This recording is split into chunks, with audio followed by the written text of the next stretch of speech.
When I showed up for what I thought was a small family dinner, there were 80 people there and a big banner that said, "Welcome, baby Sandra." My mom laughed and said, "We used your bonus for family joy." I didn't argue, I just said, "Noted." That night, I logged into the shared account, froze it, reversed 14 transactions, and took back the full $9,800 bonus. By the next morning, something about the house felt different. My mom looked thrilled, like she was at an award show. "Surprise," she shouted. Then, loud enough for everyone near the food to hear, she added, "We used your bonus for family joy." She laughed like it was a joke. I stood there in shock. I hadn't told them about the bonus. I'd mentioned a raise, but not the actual number, not the check. "Noted," I repeated, that was all I said.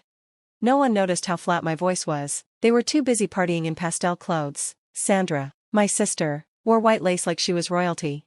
This was the same sister who never paid me back for rent last year. The same sister who called me a cold robot at Christmas for not crying during a cheesy movie.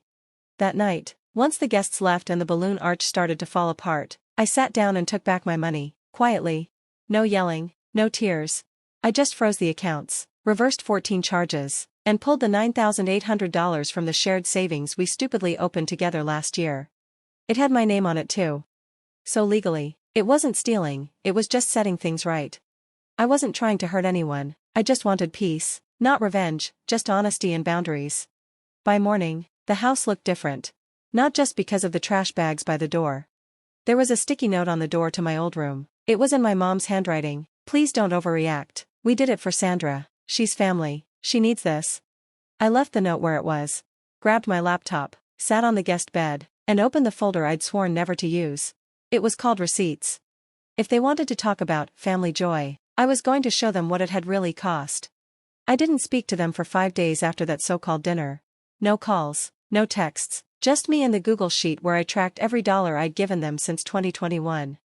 Rent, $6,300. Medical bills, $2,480. Sandra's car repair, $1,900. Groceries, $125 per month. Streaming services, on my card. My mom's wine subscription, still active. I was like an ATM that also gave out free Wi-Fi. On day 6, my sister called. I didn't answer. Then my mom left a voicemail. "Sweetie, we know you're upset, but you're overreacting. It was just a dinner. Sandra's having a baby. She needs our support. We thought you'd be happy." I listened to it 5 times. She never said thank you. She never said sorry. So I went to visit, not because I missed them, because I had questions. When I got there, Sandra's brand new SUV was parked outside. The same SUV she told me she couldn't afford 2 months ago. I recognized the dealership sticker. I was the one who took her. I co-signed for it. She said she needed it for job interviews. But she wasn't job hunting. She was throwing influencer brunches with pastel decorations and expensive flowers. I saw the Instagram posts. I walked into the house without knocking. "Hey," Sandra said with a fake sweet voice, sitting at the table surrounded by baby gift boxes. "Look who finally showed up." My dad looked up from the kitchen. "Don't be dramatic," he said. "Your sister's pregnant." "Oh, so that makes it okay to spend my $9,800 bonus on a fake baby shower with 80 guests? I asked. He rolled his eyes. "It's called giving back to family. Try it sometime." I looked right at him. "I gave you $9,800. "And what, you want a medal?" he said. My mom jumped in. "We thought it would make everyone happy. Joy brings blessings." "Joy brings overdraft fees," I said. Then Sandra stood up, smiling like a movie villain. "You always make everything about yourself. Just admit it, you hate seeing other people happy." That was it. That was the moment I knew they'd never change. So I left, again. That night, I finally looked through an old hard drive I'd been meaning to check for months. It was a backup from before I moved out. I wasn't even sure what was on it. Turns out, Sandra had used it once. She backed up her entire laptop and forgot to delete it. I found everything. There were screenshots of our texts, edited to make me look aggressive. Voicemails from me, cut and spliced to sound like threats. A folder named Insurance Claims had fake receipts and notes, listing me as a witness.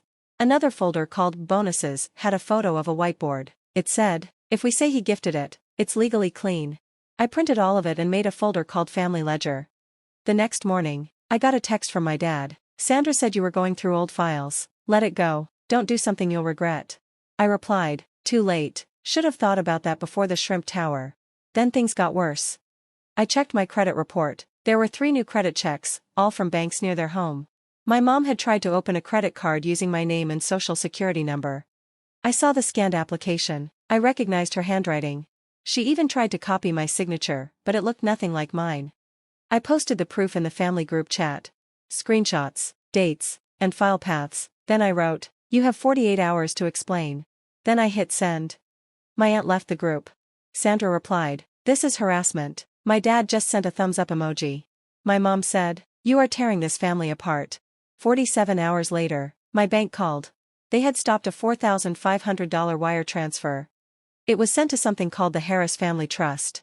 I'd never heard of it. The bank asked if I knew an E. Harris. Yes, I said. My sister. No, I told them. I didn't approve that transfer. Yes, I wanted to file a fraud report. 10 minutes later, Sandra emailed me. Subject line, "This is not what Mom wanted." No message, no name. I didn't reply. By Friday, it was falling apart. Their friends started calling me an uncle, a cousin I hadn't heard from since 2014. Someone even messaged me on LinkedIn, "Hope all is well, heard some weird things." Weird things? Like stealing from your son to throw a fake baby party? Or forging his name on legal forms? Yeah, I'd call that weird too. But I wasn't finished. That weekend, I met with a family lawyer. I brought a folder of proof. Each file labeled. Sorted into categories: financial, digital, emotional. I showed her the backups, the faked messages, the fraud. She said one word: leverage. Then she asked, "What do you want?" I smiled. An ending, with fireworks.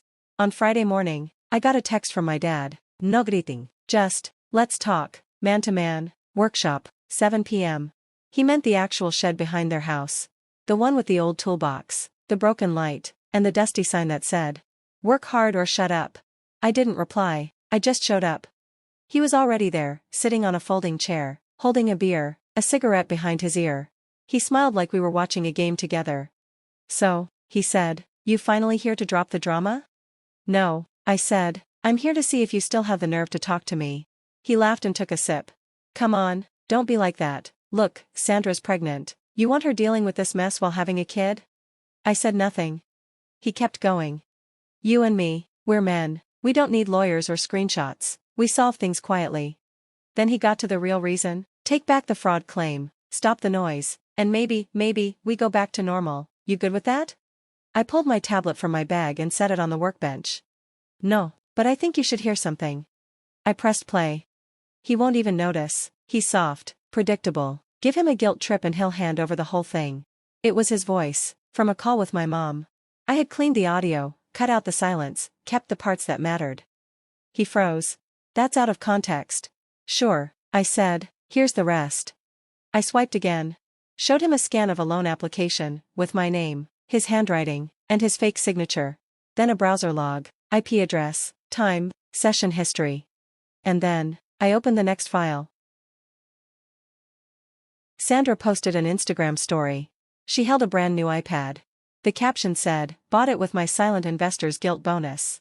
"He quit drinking. You don't understand," he mumbled. "Sandra always needed help. You're strong. You have the job, the money, the tech. So that makes it okay to steal from me?" I said flatly. He didn't answer. Instead, I pulled out a manila envelope and dropped it on the table. "It's a copy of the fraud report, the real ones with the investigator. Oh, and one more thing."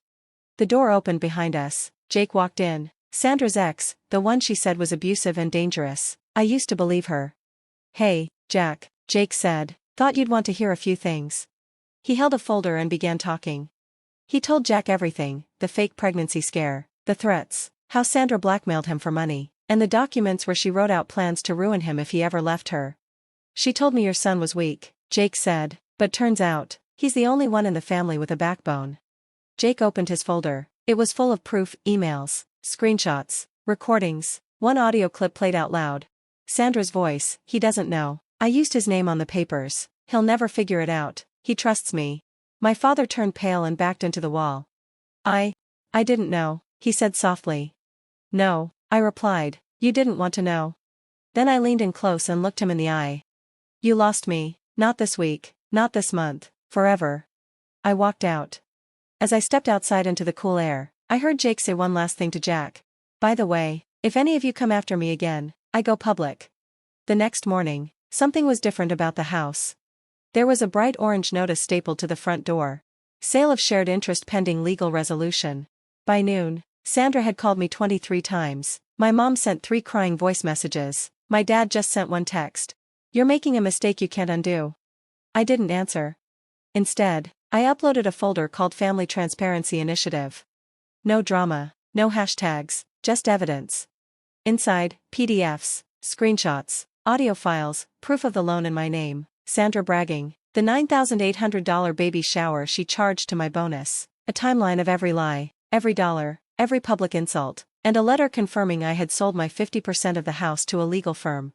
They didn't know I still had part ownership. That was my last move. They thought I was bluffing. They forgot who raised me.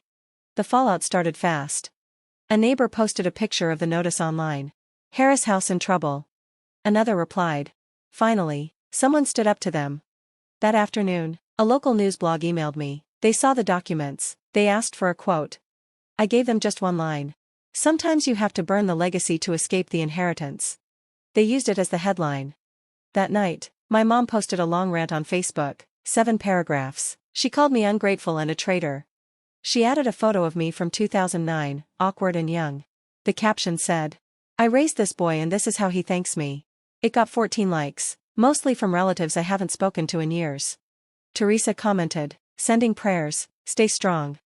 I didn't reply, but I did remove all family members from my LinkedIn profile. I didn't want my name near theirs. 3 days later, Sandra posted a dramatic video, pale face, fake tears, soft piano music in the background. "Sometimes people hurt you and call it justice. My brother used to be my best friend. I don't know who he is anymore." The internet didn't buy it. Someone commented, "Isn't she the one who forged documents?" Another added, "She's why people think women lie." One user synced her leaked voice clip with the fake baby bump photos. The internet turned her into the villain, and this time, it was deserved. A week later, Jake messaged me.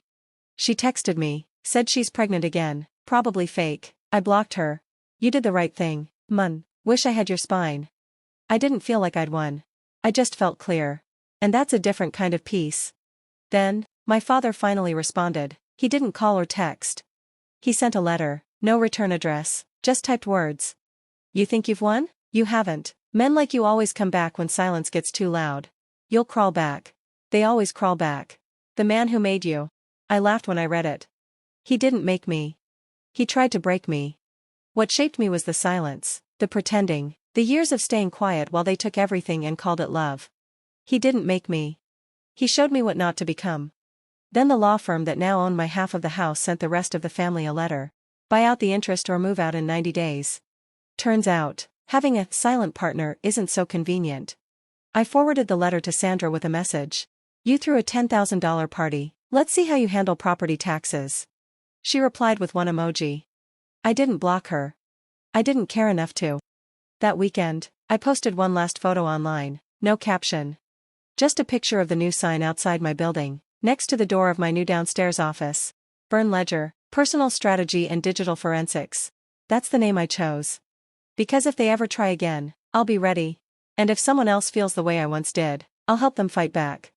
On Thursday, the check arrived. $117,428. From the sale of the Harris family house. It wasn't a gift. It was repayment. And it was mine.